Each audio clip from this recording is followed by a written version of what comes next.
तो देखिए, आप लोग त्रिभुज के बारे में पढ़ रहे थे। इसमें हम आपको दो प्रमेय बताए थे, एक थेल्स प्रमेय बताए थे और दूसरी इसकी विलोम प्रमेय बताए थे। तो अब ये दोनों प्रमेय पर आधारित कुछ सवाल आपको है। तो पहले आइए थेल्स प्रमेय हम आपको बताते हैं। तो थेल्स प्रमेय में आप पढ़े हैं, यदि किसी त्रिभुज में उसकी एक भुजा के समांतर कोई रेखा खींचते हैं तो वह त्रिभुज की अन्य दोनों भुजाएं हैं। जैसे ABC हमारा त्रिभुज है, अगर हम BC के समांतर कोई रेखा D खींचते हैं जो AB को D बिंदु और AC को E बिंदु काट रही है, तो यह रेखा D जो है AB और AC को समान अनुपात में विभाजित करेगी। समान अनुपात कहने का मतलब ये है कि AD और BD का जो अनुपात होगा वही AE और CE का होगा, अर्थात AD upon BD equal to हो जाएगा AE अपान EC। अगर D समांतर है इस त्रिभुज में BC के तब ऐसा होगा। अब इसकी विलोम प्रमेय में जो आप पढ़े थे उसमें क्या पढ़े था ये देखिए।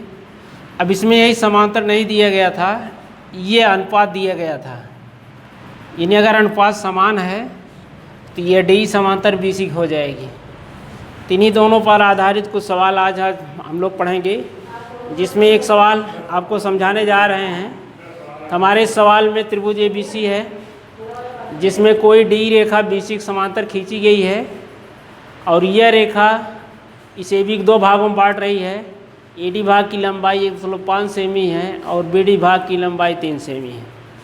और उसमें ये भी दिया गया है कि अगर AC की लंबाई 9 सेंटीमीटर है तो इस खंड A की लंबाई कितनी होगी।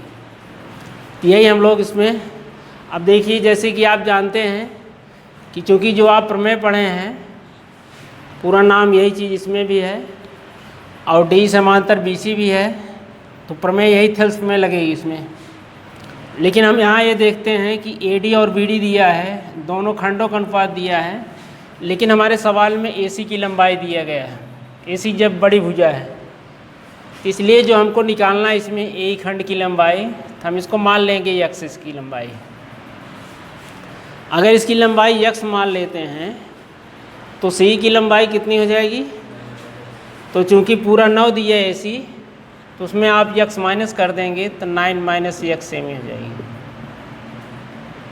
इतनी सेमी हो गई EC की लंबाई। अब हमको इस प्रमेय में आराम से इसको हम लगा सकते हैं।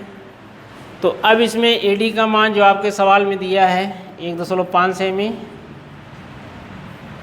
अपान BD की लंबाई दी है 3 सेमी इक्वल टू A की लंबाई x आप माने हैं जो आपको निकालना है और EC की लंबाई 9 माइनस x सेमी है। तो यही समीकरण आप हल कर देंगे तो x का मान आ जाएगा। यही x जो है रेखाखंड A की लंबाई होगी। ठीक, अब इसी तरह के सवाल आपके अभ्यास में प्रश्नावली 6.2 में दिया गया है। प्रश्नावली 6.2, इसमें आप 1 से लेकर के 5 तक इतने क्वेश्चन आप हल करेंगे।